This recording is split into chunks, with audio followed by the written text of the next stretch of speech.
Sebelum melanjutkan video ini, like, komen dan bagikan video ini, dan jangan lupa subscribe channel ini, karena akan ada video baru selanjutnya.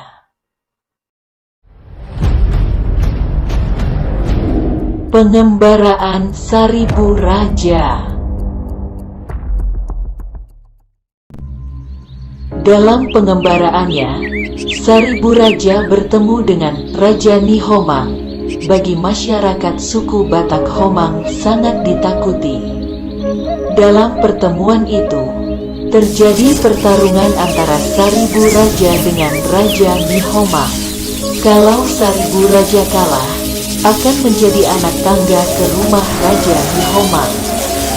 Dan bila Raja Nihomang kalah, maka anak gadisnya akan diperistri oleh Saribu Raja.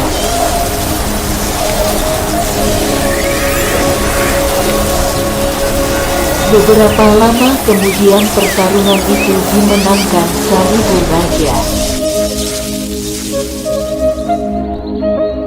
Raja Nihomang pun mengaku kalah dan ia memberikan putrinya kepada Saribu Raja.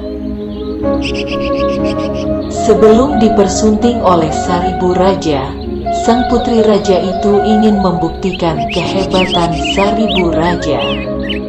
Maka gadis itu menyuruh Saribu Raja untuk mengambil daun pohon hatindi yang tumbuh di atas embun pati dengan syarat Saribu Raja harus tetap ada di tempatnya berdiri. Bila sudah dapat, dia bersedia menjadi istrinya. Saribu Raja menyanggupi permintaan Boru Mangiring Laut. Dengan tiba-tiba tangan Saribu Raja dikibarkan ke atas kepalanya mengakibatkan angin di tempat itu menjadi kencang dan daun hatindi itu terbang ke tangannya. Daun itu pun diberikannya kepada Boru Mangiring Laut. Setelah menikah, nama Boru Mangiring Laut diganti menjadi Huta Lolung, artinya kalah bertanding. Tak lama kemudian, Boru Mangiring Laut hamil.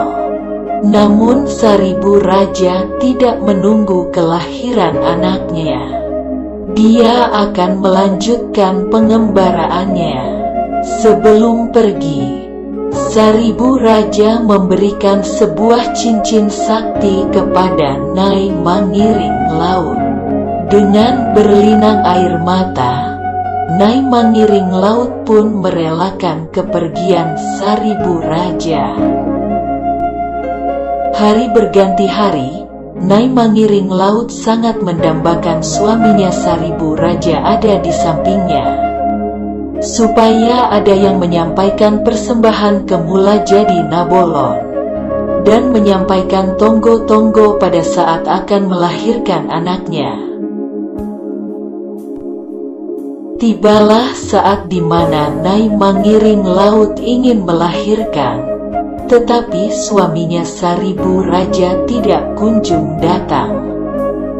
Sehingga yang menyampaikan persembahan ke Mula Jadi Nabolon dan menyampaikan tonggo-tonggo yaitu Limbong Mulana, Sagala Raja, Malau Raja, dan disaksikan ayah mereka, Guru Tatea Bulan.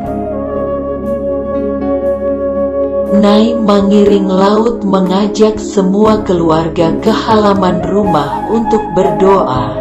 Martonggo. Tidak beberapa lama kemudian turun hujan lebat. Mereka semua basah kuyup dan masuk ke rumah. Ketika di rumah lahirlah bayi laki-laki, lalu secara serentak mereka berteriak, Raja Iborboron, sebab baru saja mereka semua kena hujan lebat di Borbor Udan.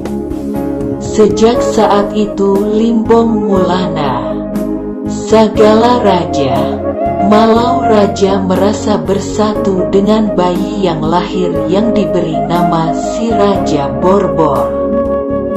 Mereka bersatu dan merasa satu keluarga tanpa kehadiran si Raja Lontung, anak Tuan Saribu Raja dari istrinya si Boru Pareme.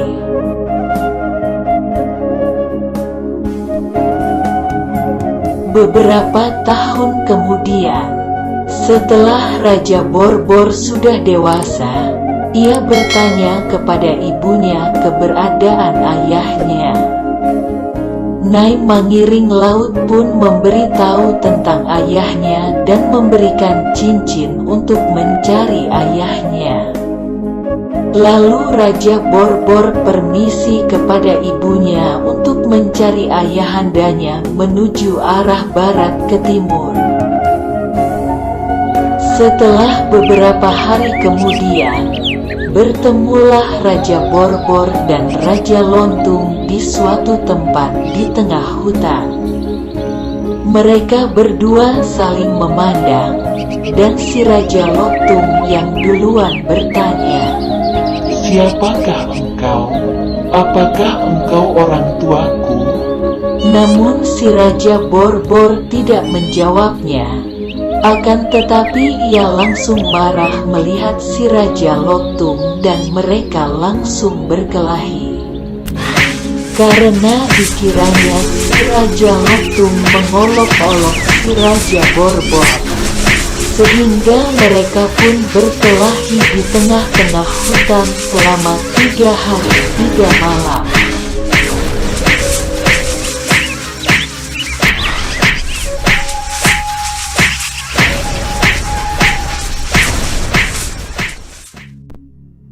Tiga hari kemudian, mereka menghentikan perkelahiannya karena mereka telah merasa capek.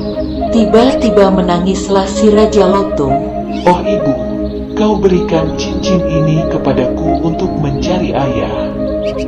Tetapi inilah jalannya menuju kematian." Mendengar tangisan si Raja Lontung, si Raja Borbor terkejut dan heran karena mereka berdua ternyata sama-sama mau mencari ayahandanya.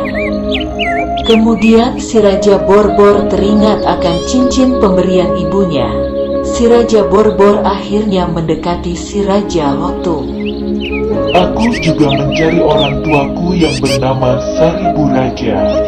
Si Raja Lontung akhirnya berdiri dan mendekati sambil menyalam si Raja Borbor dan berkata, "Nama orang tuamu juga Saribu Raja. Itulah juga yang mau aku cari. Berarti kita berdua ini anaknya Saribu Raja." Mereka berdua saling berpelukan dan menangisi nasib mereka dan pergi sama-sama. Ketika mereka tiba di tengah hutan, mereka mendengar suara. "Oh, nasib, tiada tempat yang layak bagiku. Aku tidak bisa bertemu putraku Raja Lontung dan Raja Borbor. Bahkan merindukan putra-putraku pun aku tidak layak."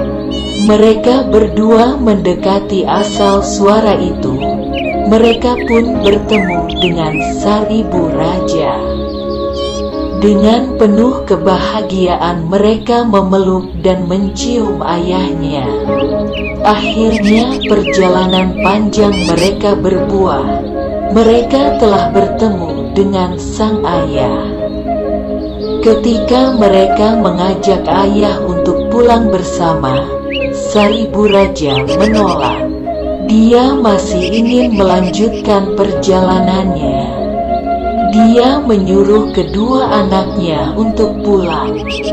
Raja Lontung dan Raja Borbor akhirnya pulang ke kampung mereka masing-masing.